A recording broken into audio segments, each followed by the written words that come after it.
Hi everybody, and welcome to another episode of Pink Talks, a conversation about all things feminism. My name is Maria Luís. Hi, I'm Margarida, and we are your co-hosts for today. In this Pink Talks, we will be discussing climate justice and feminism and gender issues and how they intersect, um, what issues they have, and how we can make sure that they interplay to find the best solutions possible to problems in this area. Yes, but we'll develop a little bit more on that in a bit. For now, I would like to introduce to you our lovely guest speakers who will help us explore today's topic. So, first of all, thank you so much for being here today, and in spite of maybe time differences and other appointments, really nice to have you here. So maybe first I'll present Dr. Amber Fletcher, who is an associate professor of sociology and social studies at the University of Virginia. Her research examines how gender and social inequality shape the lived experience of climate change through the lens of climate disasters. Her work focuses on topics of gender, environment, and climate disasters. She has served as a consultant to the United Nations World Water Assessment Program and as an official delegate to the United Nations Commission on the Status of Women. Dr. Amber, welcome and thank you so much for taking our invitation. Would you like to quickly speak a bit more about yourself and the work you do? Did I miss something? No, that was wonderful. Thank you so much for the invitation. And I'm coming to you today from Canada, Saskatchewan, Canada, and very happy to be here. Thank you so much for the invitation. Yeah, thanks for joining us. Yes, thanks. Thank you both, and thank you for everyone joining live. And next, I'll introduce Esme Orkia, who is a Moroccan philanthropist and award-winning researcher and writer whose work centers around queer ecology, ecofeminism, climate justice, and intersectionality. They are currently in their final year writing a PhD thesis. Good luck with that. And on ecofeminism, and they have published multiple articles on queer ecofeminism, climate denialism, and environmental justice and social and racial justice. So it's so nice to have you here. Is anything you would like to mention or add? No, I think you covered that all. That was nice, and I'm super excited to be here. Thank you.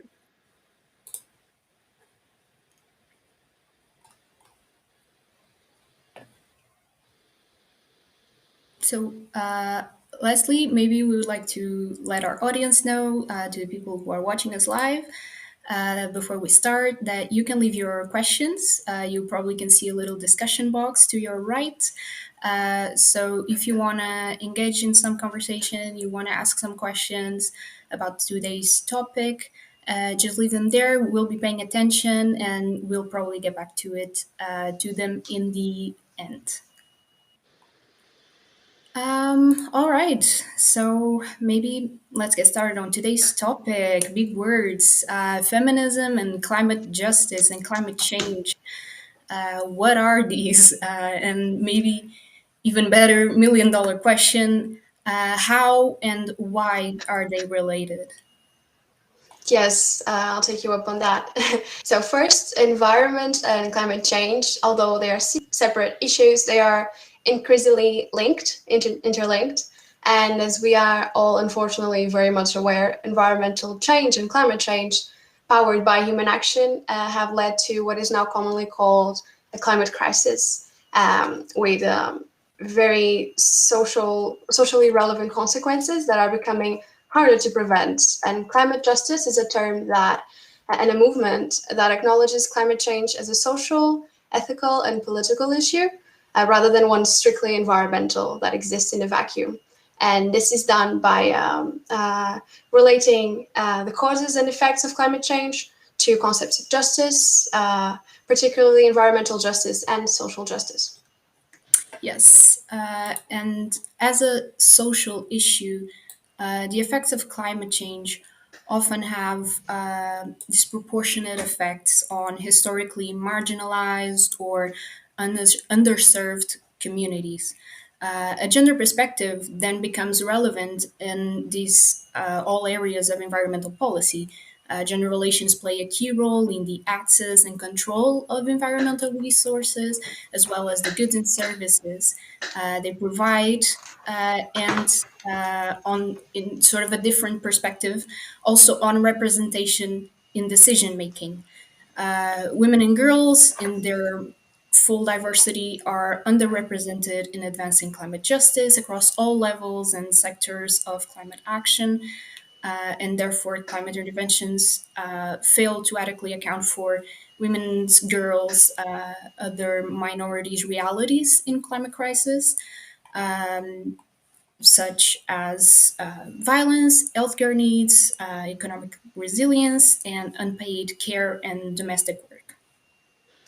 Yes, so taking all of this into account, we'll move on to our guests and to their more knowledgeable and probably a lot more articulate insights about the subject, into this connection between feminism and gender and climate crisis and justice. So maybe I would start with Esme. So I think it's fair to say that your work around these topics focuses a lot on ecofeminism. Ecofeminism is quite a big word. Um, would you mind breaking down this concept for us? Maybe a brief description of this term, and how is it used? What is it for? It's a theory. I have a very vague understanding of what it is, but probably you'll explain it a lot better. Sure. So actually, my first interest in ecofeminism started when I was doing my master's in green cultural studies. And it was just a module called ecofeminism, where we were introduced to the interconnections between climate justice, environmental justice in general, and gender studies. And that's when I decided to do a PhD in it, because I realized that there was some kind of essentialism in it that I worked on deconstructing during the past 3 years. So ecofeminism refers to ecological feminism. And it basically began, I would say, 50 years ago in the 70s. That was the decade of the explosion of environmental humanities. But it actually didn't begin in academia. It began in real life as a movement. For an example, the Chipko Andolan movements in India, if you Google it, you'll see a lot that there were just women who were impacted by either deforestation or like toxic waste and so on. And they just decided to stand up because for either spiritual reasons, either you were impacting their lands or their trees or so on, and they just refused the corporations to keep impacting their lands. So that movement triggered some researchers. It was like, oh, hold on a second. Environmental degradation does not impact people the same way, especially when it comes to gender. So does environmental degradation affect women the same way it affects men? No. And they started looking more at the global south issues. It was more like, okay, let's look at water scarcity. It's women usually the ones who go to like search for like clean water or farming and so on. And then it started to gain a really important place in academia and in research in general. But in my perspective, it started in a very essentialized way, because researchers wanted to link oppression to environment and women in the same way. So it was more like, oh, the same patriarchal system that is oppressing and dominating women is the same patriarchal system that's oppressing nature. So they linked women and nature together, but I think unintentionally they essentialized a woman. So, oh, women and nature are the same because they're both fertile, they're both nurturing, they both have the ability to reproduce, and so on. And as a result, there was an exclusion of transgender women, an exclusion of non-binary women or two-spirited people or other minorities and indigenous groups. So part of the research that I've done, and other really well-known ecofeminists like Greta Garth, for an example, we tried to add the queer ecology studies into ecofeminism and try to like de-essentialize it. So I hope I kind of gave a general definition of what ecofeminism is. Yes, absolutely. That's, I would say, again, to the extent of my knowledge, I would say that's a very nice overview of the movement, and also very interestingly touches upon a little bit of the topic that we also wanted to bring up with ecofeminism, which is obviously, as with every theory in academia, some criticisms have been presented to the theories and the various versions that has been of the theory of ecofeminism. And obviously, without making it up to you to defend the whole theory or the whole movement, do you think that this is still a valid theory nowadays? Meaning, and as you did a little bit already, also touching upon your work on queer ecofeminism, do you think it's possible to overcome these criticisms and bring the theory to a more intersectional landscape as we have hopefully and should have today? Absolutely. I think in the past few years, a lot of writers and researchers have been adding the intersectionality to ecofeminism, and that is basically overcoming the initial mistakes. I would say they were accidental because I don't think that the intention was to exclude anybody. But right now, being an ecofeminist means being an intersectional activist. You are aware of all the other issues, whether they're related to gender or not, or sexuality or race or disabilities and so on. So yes, it is definitely relevant, and it should be incorporated in politics as well. That's like my long-term vision. Yes. Well, another topic that you focus on, and we were discussing a little bit before about what are our interests, and I mentioned that I'm interested in disinformation and media. You have written as well about climate denialism. So Yes. at this point in time in the scientific consensus and in social acceptance of this reality, how or what's what's that about? How? So that's one of my favorite questions. When it comes to climate denialism, it's usually linked to the rise of the far right politics. And during the past 4 years, I've been paying a lot of attention to what kind of politics have been rising, especially in the global north. And in countries, say like Norway or Poland and Hungary, you can see right now in the news that they're like taking steps backwards. But with that rise of far right politics and far right environmentalism comes climate denialism. Because I see that climate denialism is also linked to some like fossil fueled masculinities. Like being someone who belongs to the far right means you're going to deny climate change because God forbid, you might wear a tote bag and somebody might call you gay or something like that. There is a lot of toxic masculinity linked to the far right. So when I write about that, it's more like these people who are taking, like, making decisions and making policies and deciding for a whole nation, they are also, for some reason, anti-immigrant. They're against immigration. They're against recognizing any gender that goes outside of the binary male woman. They're homophobic.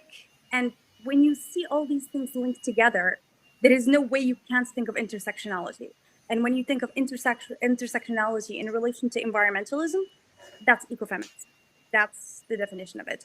So I hope I kind of answered the No, question. definitely, and I think that's a very Yes, you interesting. The fossil fuel masculinity concept is definitely interesting. We could do a whole episode. I recommend reading the work of Dr. Kara Daggett.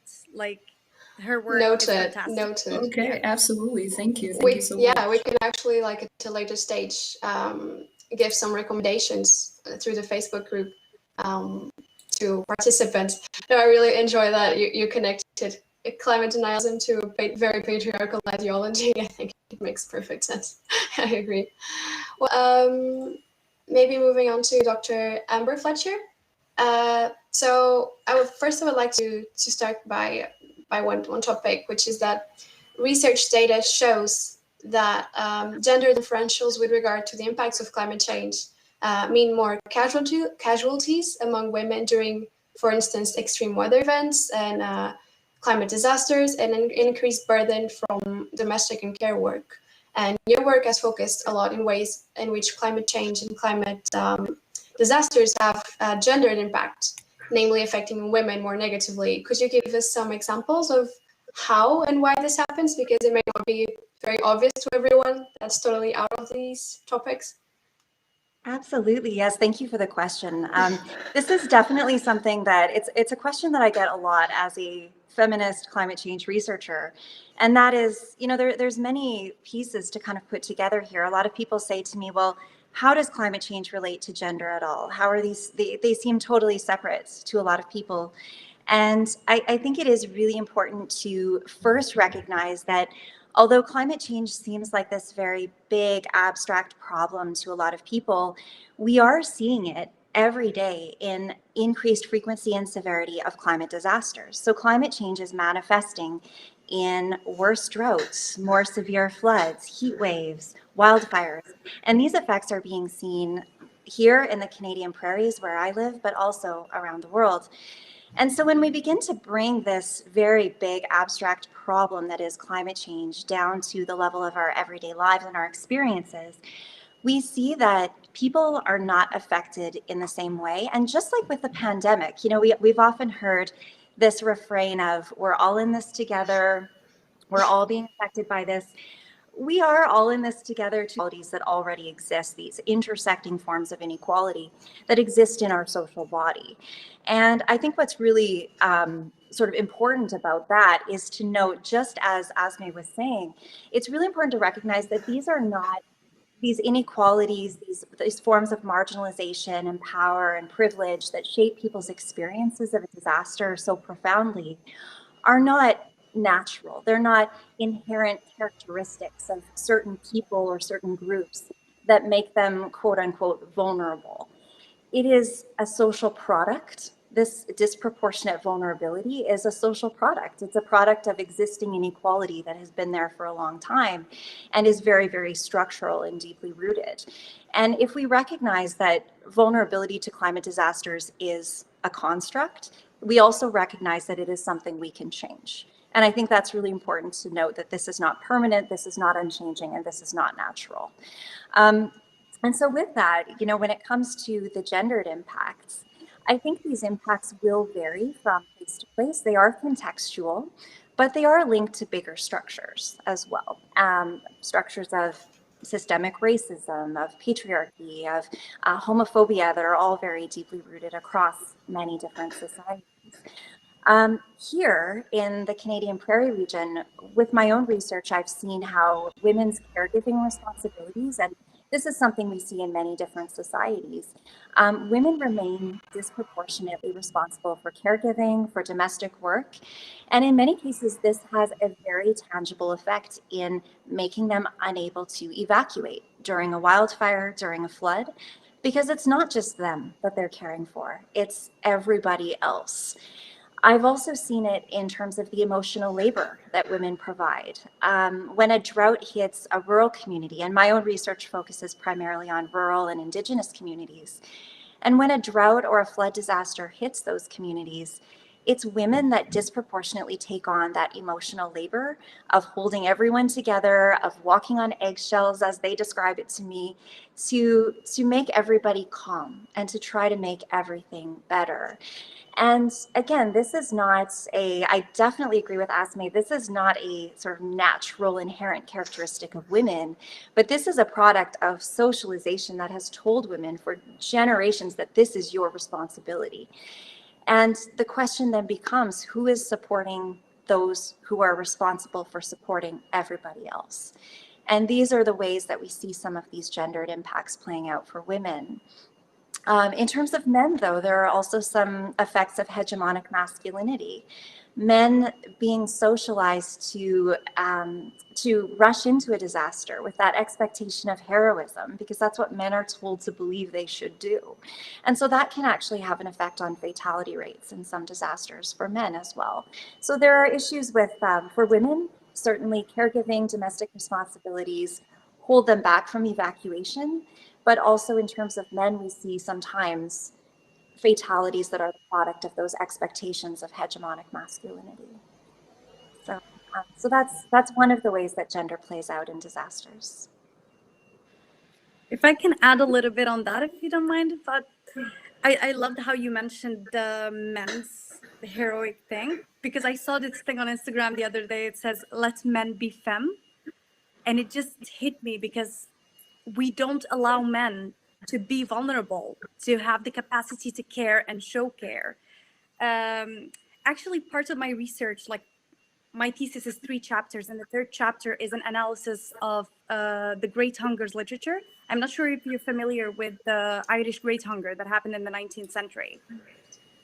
So there was like this famine, I quote unquote, because I call it genocide in my research, where 2 million people died. And it was fascinating to me when I started researching it, because it is a natural disaster, because it was caused by the lack of potato crops.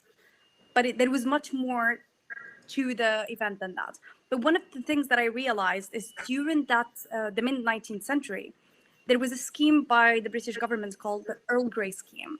And it was meant to save Irish girls from starvation. But the scheme had very specific criteria. So the girls had to be aged between 13 to 17. They had to be virgins. They had to be Catholic. And the way they were saving them is by shipping them to Australia to get married to convicts, because there was a gender imbalance in Australia at that time. So when we talk about climate disasters, this is what happens. They were not shipping men to get married to women or anything like that. But it was these young, vulnerable women, girls, who had no other choice but to get on those ships because they were exploited. So usually when something like this happens, like you mentioned, floods, it's usually the most vulnerable people who pay the highest price. So. Absolutely. That is indeed very interesting. I had no idea actually. Very interesting as well, with the connection of, well, the history not only of Ireland but of Australia as well. That sort of connection. And above else, I think it shows very well the connection that it might, at least for me, when I think of climate disasters or the consequences of climate change and possible intersections with social categories, it seems quite obvious that there would be some sort of connection. But to a lot of people, when I mention, oh, I'm going to do a podcast episode on feminism and climate change, their response is, oh, I don't get it. I don't see how they're connected. And I see these as very clear examples of dynamics that have been in place. Not only they're not only in place that they're not in place only now, they have been in place for a very long time. And this particular example shows that in a way we have been discussing the same thing for a very long time, unfortunately. um, and well, if I may do a little pivot here, I would like to actually ask a question sort of related to this, to Dr. Amber. Women have an essential role to play in the development of sustainable and ecologically sound production patterns, and sort of approaches to natural resource management, which is also a very big term, but in a more easy way. Barry, what can you maybe tell us about the role of women in production? So, namely farming, agricultural, from a global perspective as well. What is the current reality, and maybe more importantly, how should the future look like? Mhm. Yes, thank you for your question. Studying women in agriculture, this is my main area of research. So, my research on climate change and climate disasters has tended to focus very much on women in agricultural communities. And I think one of the things we see, for example, here in Canada and in the global north, in rich countries, there's a particular dynamic where women are performing agricultural tasks. They're doing work in agriculture that is often not recognized as such. It is often not recognized as farming, as agricultural work. And the reason for that is because I think there's certain representations that have become very dominant about what farming is. So farming is represented as driving the tractor, driving the equipment, doing particular tasks related to the livestock. And women certainly here in Canada do those tasks. But they're also very commonly combining their agricultural work with their caregiving work and with their domestic tasks as well, which again remains disproportionately on the shoulders of women. And as a result, women are more likely to perform agricultural tasks that are less readily recognized as farming in that sense. So they might be the ones that are running to the nearest town to get new parts for some piece of equipment at the same time as they're taking their children to dance lessons or to soccer practice. And it's this sort of these sort of tasks that are less recognized that make women's contributions to agriculture less visible and less recognized. So there's a kind of marginalization that happens around lacking recognition for what women do and the contributions women make to agriculture and to food production. In the global south, and I'm making some generalizations here, but I think the relations flip a little bit in some global south countries, low income countries, where women are over the overwhelming majority of farmers, of those who are producing food. And so they are recognized as farmers, but they lack access to control over resources like land, like equipment, technology, seed inputs, all of those necessary inputs for agriculture. And those inputs tend to be controlled by men. And so although women are putting in the work and are, yes, recognized as farmers, they actually have much less decision-making power over what actually goes into the production and who controls it. So in both cases, we have a situation where women lack decision-making power. And when it comes time to deal with climate crises, when it comes time to make a decision like what kind of crop should we plant if we're expecting a drought next year, in both cases, it's less likely to be women that are making those decisions. And that can have very powerful impacts over how they're affected. And in the case of the global south, if we're looking at subsistence agriculture, that can have a very tangible impact on food security and the survival of the household that depends on that food production. In the case of Canada and the global north, it's more so an effect on income, which also links back to food security for the household, of course, as well. So there's very real, very concrete, and very significant impacts of that lack of decision-making power that is shaped by gender in very complex ways. Yeah, I mean, as to be completely fair here, as someone who grew up in a rural area, obviously in the global north, I absolutely agree with your assessment of this role that women in agriculture play, not only playing this sort of, well, not stereotypical, but the general tasks that we think of as agriculture, but also this emotional work. So this, I would say that again from personal experience, also a very correct assessment. But then as well, I think it's interesting to analyze what you mentioned about the global south or maybe lower income countries, because I think that one of the lines that has been said a lot about how can we make sure that these countries can develop more or better is to empower women and empower girls and empower people of minorities. And I think you explained very well how those two concepts are connected, so that Yeah.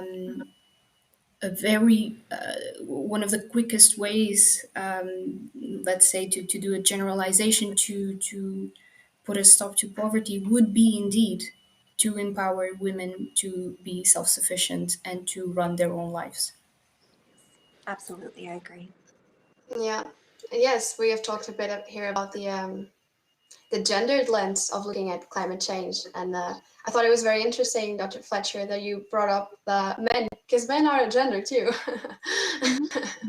and that how they also are negatively impacted by this patriarchal system. And well, to me, it's very frustrating that men's right activists don't just come into the feminist movement, because it really is for the benefit of everyone. Yes, Um, it's so true, and you know, it's a very interesting phenomenon that yes, of course we have to acknowledge that masculinity and the systems in which it's rooted, patriarchy, that these things do give men in the aggregate a certain form of power, a certain kind of privilege, and we know this, but crisis really impacts how those relations of power and privilege play out. And in fact, I think if we recognize that in times of crisis, that power can sometimes actually become a form of vulnerability. We can disrupt all kinds of gendered stereotypes about, uniform claims of women as always inherently vulnerable, which is not the case. Women are doing amazing things in the climate movement. But it also helps us to recognize that, as you say, gender affects men too. Men are also gendered, and that can have negative effects for men as well, who are put into that position of living up to hegemonic masculinity. Yeah, so I agree. Yeah, yes, and thank you for adding that. Yes, and also the assumption, the patriarchal assumption that gender is like a strict binary. But I also wanted to talk about also the other lenses, important lenses of looking at the climate justice and climate injustice, actually, which would be inequality in general and racial justice specifically. And first, I have a question for you both, but first, maybe Dr. Fletcher, because you've already mentioned it, that you worked with people in rural and Indigenous communities in Canada, and that they are usually some of the most affected people by climate crisis and what causes it. And you have seen the quality. Could you share some of those experiences that you've witnessed and studied, and some insights that come from that? Mhm. Absolutely, yeah. So, I mean, in Canada, given our history of colonization, Indigenous communities have been disproportionately affected in many ways by disasters.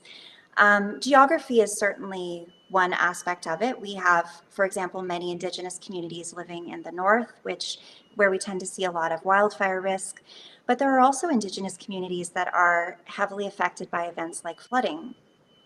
And these are not merely geographical. These are not merely related to place, in the sense that the impacts of these events are shaped by historical legacies and ongoing effects of colonization that exist.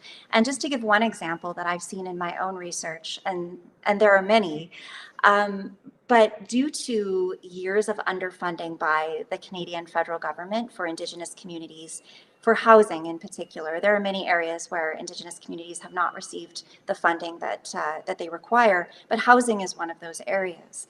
And unfortunately, for some Indigenous communities, this has meant that housing is often crowded, housing is often not as resilient to the effects of a flood as you may find elsewhere in settler communities or non-Indigenous communities.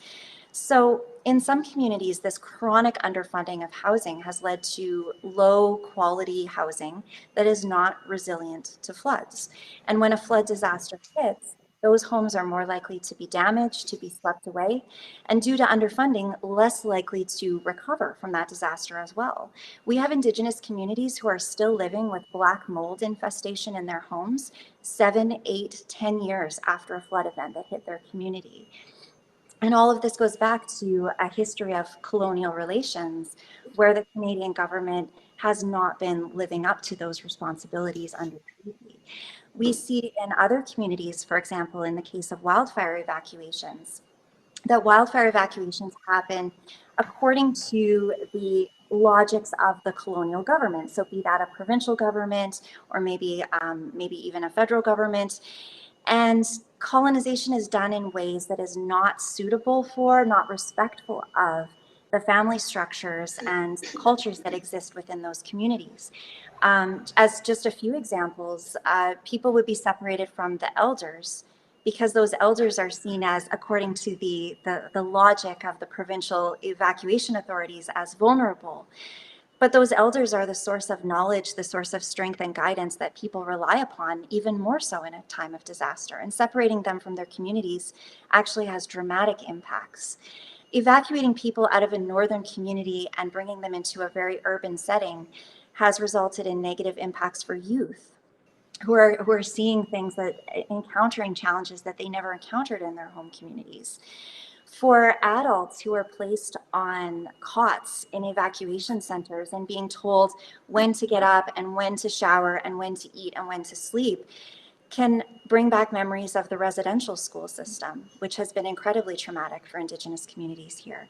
So I think all of these ways in which that long history and the ongoing ways colonization is happening really exacerbates people's the experience of a disaster, and in many ways makes it worse. And so those are just a few examples that we found in our research, but also in the published literature as well. Thank you. Yes, that sounds terrible. It really exemplifies how policies, these sort of policies, need to be culturally sensitive and have the participation of all people involved.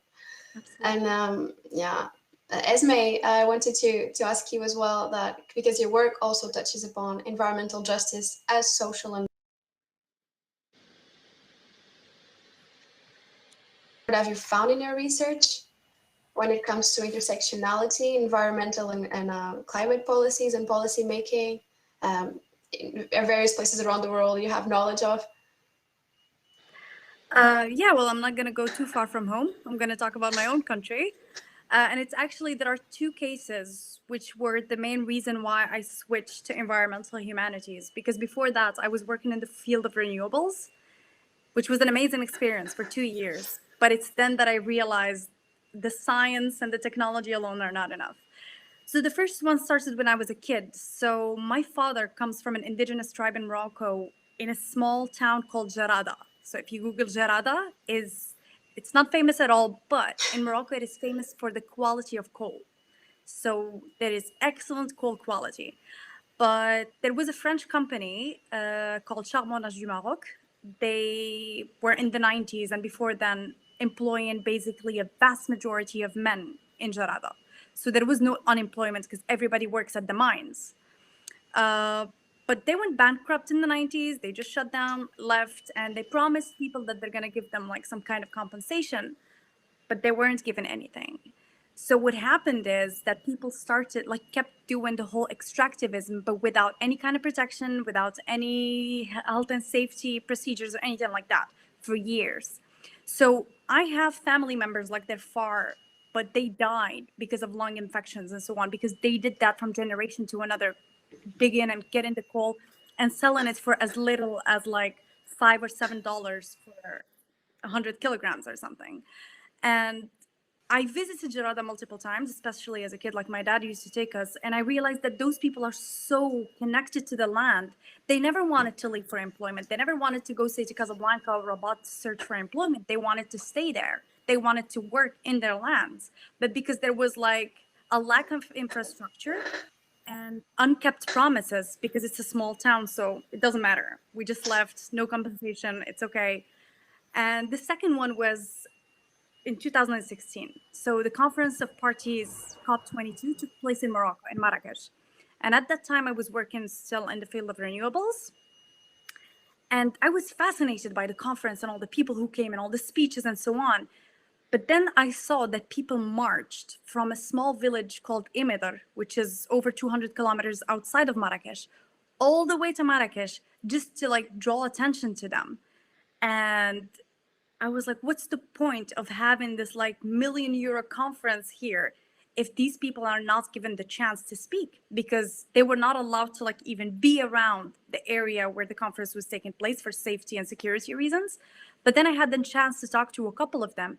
They can barely speak Arabic because they're from an indigenous group called from Imedar, and they were basically expressing their suffering from extractivism. So they had no more water. Their lands became barren and they're nomads, but it affected their whole cycle and their whole way of living. And that's when it hit me. It's like the light bulb turning on. I was like, I love the work that I do. I love that I'm working in energy transition. But what about these people, these minorities? If the work that we're doing is not going to help the people who are affected the most, because at the end of the day, I go to my home, I have electricity, I have water in my tap. I don't think twice. But these people depend on it for a living. And that's how I realized that the social part is as equal, if not more important than the whole photovoltaic panels or solar thermal or whatever. So definitely indigenous people get impacted much more than people in the urban area, I would say.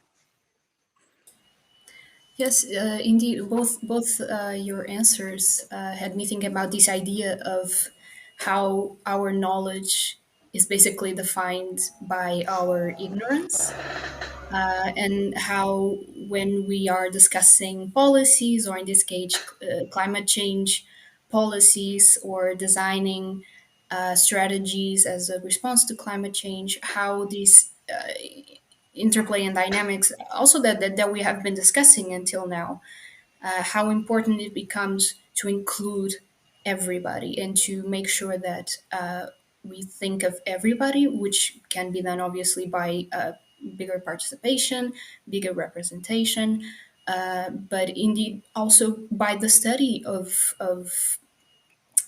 how these communities or how these different groups deal with the consequences of climate change. So, again, it's just really a reminder of how social this sort of physical phenomenon can be. Uh, and as well, we have a recognizable disproportion of participation of women and other minority groups in decision making, be it because they are underrepresented in environmental studies for many social reasons as well, or because they are not well represented in decision making political groups, which obviously can be detrimental to effective climate justice. Maybe, Dr. Fletcher, what are your thoughts on how to maybe how can we boost the participation of women and other minorities from rural areas and or from indigenous communities? Have you come across any good practices you can maybe discuss with us? Or on the other hand, what would you like to see done? Yes, thank you for the question. I think I would begin with the local and also move to the global, of course, as well. But in the area where I work, which is local communities' experiences of disaster, it's the local government that's usually the first response to a flood, a drought, a wildfire that happens, particularly with flooding and wildfire. And what we see overwhelmingly, at least here in the Canadian Prairie region, is that local governments are overwhelmingly dominated by men. And so it's men who are making the decisions about how to plan for that wildfire evacuation or how to respond to that flood. And there does tend to be a gap in recognition of the diverse experiences that people are having of that flood or that wildfire event. So there tends to be less recognition for people that may have mobility issues and are less able to evacuate. Not everyone can just stand up, grab a bag, and leave. There tends to be a lack of recognition for those who are giving care, a lack of recognition for those whose family structures are different from that sort of heteronormative patriarchal model. And I think by having more diverse representation, more diverse voices in the local level planning for how will we as a community respond to the next disaster that strikes, that can have a very powerful impact for more inclusive planning and preparation, both before and then also the response that happens when the disaster occurs. So I think there's so much that can be done at the local level. The local level also provides us a lot of opportunity to see the strengths of the community, the local knowledge that exists. People affected by the disaster have the most valuable knowledge about how to deal with that disaster, and they need to be listened to. And so I think it's really important to emphasize the agency that exists, especially within Indigenous communities. Indigenous communities, the Indigenous knowledge systems that exist in some of the communities that I've worked with are very, very powerful. And they're not just restricted to the local, as one scholar, Cameron, wrote in a 2012 article. That knowledge goes far beyond the local level. Indigenous knowledge can teach us so much about how to respect the environment, how to live in a more balanced way with the environment around us, with the ecology. And that's something that for the most part, settler communities, as evidenced by climate change and the crisis we're facing, have not been doing well. And so I think there's a real opportunity to listen to local knowledge, to Indigenous knowledge, to the knowledge of women and non-binary people, and other groups and individuals who have been excluded by these systems because they see the systems for what they are and they know what we need to do. So I think it's getting those voices at the local level, but then of course all the way up to the international level, to some of the international conversations that are being had. Women are still underrepresented at the UNFCCC. Women are still underrepresented in delegations coming from many nations to discuss climate agreements. And I think those voices need to be heard at all levels, from the local to the global. And perhaps there are ways of ensuring that representation through quotas. That might be one option. But there's also the need to recognize that there are structural barriers that prevent people from taking those opportunities. We can't just open up the seats and say, okay, come fill them. We have to deal with the disproportionate amount of work that many of these individuals and groups are already doing.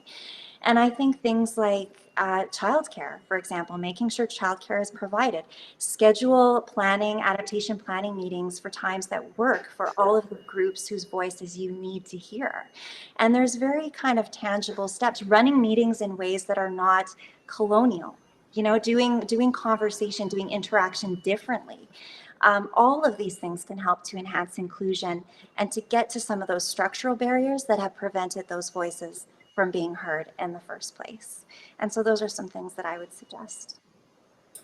Yes, I think it makes a lot of sense, and to my view, it's also the only way that we can achieve effective climate justice if we include everyone and we make sure it happens for everyone. And bigger participation is indeed this probably the strongest way that we can make sure it happens on the political level. Maybe Asme, taking our conversation so far into account, and also your body of work, how would you maybe say that ecofeminism as a theory, but also as a theory that can inform action, can support climate justice nowadays, again, especially for the most vulnerable groups? I believe when it comes to climate governance and climate policy making, when I think education matters a lot, and all kinds of education, not just the formal kind. If ecofeminism is being taught as not really just a theory or not just something you need to read about, but it's as a way of thinking, and in a way to connect it to intersectionality as well, that way we will achieve a sustainable, inclusive, intersectional climate policy making, because the kids who are in school right now are the future decision makers. They're going to be in positions, like they're going to be politicians, they're going to be educators, they're going to be CEOs of companies that could either work on fossil fuels or energy, renewable energy, and so on. So I believe if that everyone is educated enough to think about people who are very different than you and their position and how they are impacted before you make a decision, then change will happen. Because I believe that individual contributions altogether will lead to global change. I don't believe that individual decisions, for an example, cannot make a change. I believe it's completely the opposite. But I believe also that ecofeminism should be incorporated in, if possible, in the educational system, because it basically it's like an umbrella for many things that we need in through the lessons of intersectionality. It teaches about the difference of sexuality and gender through the lens of queer ecology and queer ecofeminism. It teaches about racial issues, about indigenous issues, and about how all people are affected differently. So, like Dr. Fletcher was saying earlier, we're all facing the same storm, but we're not on the same boat. Some of us are like in this fancy boat, and some of us are just like swimming, trying to stay, alive. So yeah, I hope that answered your question. Yes, it does. Thanks. No, it makes perfect sense. There can be no justice without representation, and I guess there can be no real representation without education. It makes perfect sense. So yes, we are sadly nearing the end of our episode.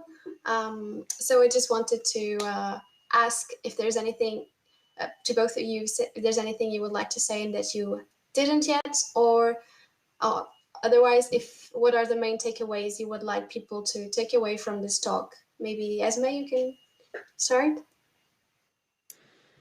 Sure. This went really fast, but that means it was good.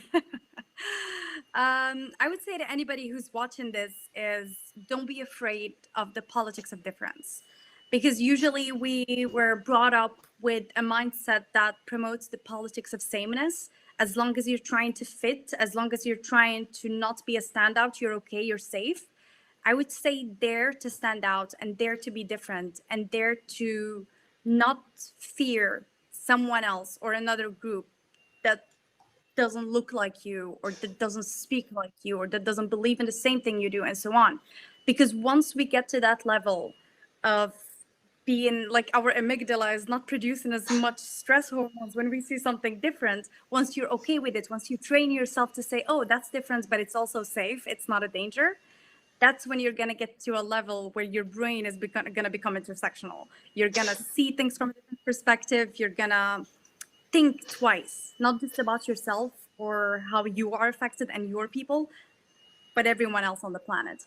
I think that's one of the main messages that intersectional queer ecofeminism is trying to get out there. And read.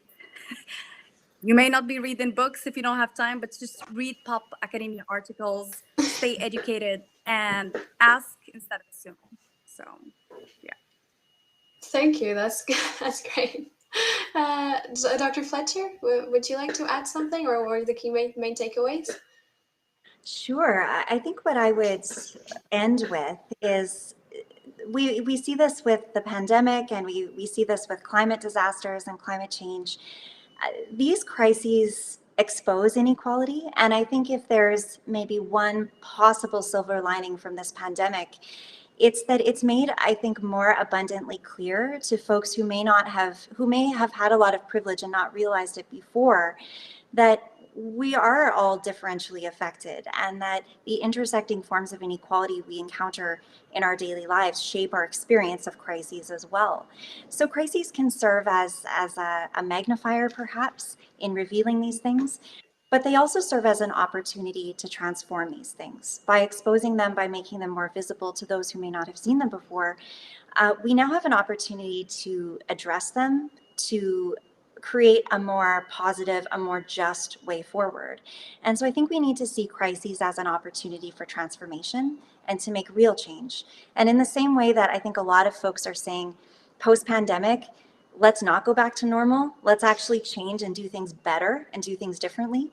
I think the climate crisis also presents us an opportunity to think very carefully about what matters and what barriers and structural inequalities we need to change to get to a better place, of a more just place together. So that's what I would suggest, is let's take this opportunity and do things differently going forward. Very, very, very nice insights, and I think these are also both your answers are a very nice way to maybe bring an end to this episode that was talking about so much about social issues and how these physical phenomenons are social issues. It's really nice that the message that both of you maybe wanted to give was that it's important to listen to each other and listen to each other outside of our own sort of worldview or bubble or maybe characteristics, and how that is indeed a way, and maybe in the end the way, through education, through representation, to ensure that climate justice serves everybody and that climate change solutions serve everybody, and that alongside taking care of the environmental issue, we can also make sure that everybody is okay. Um, Margarita, I don't know if you want to maybe give some last words. Yeah, sure. Well, firstly, again, thanking so much our guests, Dr. Amber Fletcher and Esme Orkia, for their presence and for their brilliant insights, and also for their passion for this topic. I think we can all really feel that they really care about these issues, like as we do, and as I'm sure people watching do. That's the first step to achieve any change, I'd say. Yes, my takeaways from this, I'm a lot more better informed. I can show this to people when they are very confused about how gender and climate and environment relate to each other. Yes, and I reinforce my belief that the patriarchy and colonialism do not serve anyone, nor the environment. Yes, indeed. I guess the main takeaway is that things like that are not good for anybody. They are, in the end, not really serving anybody. So yeah, thank you so much, Dr. Fletcher. Thank you, Asme, and thank you as well to our audience. Thank you for being interested. Thank you for listening to us. We'll see you in the next Pink Talks episode. Thank you. Thank you. All right.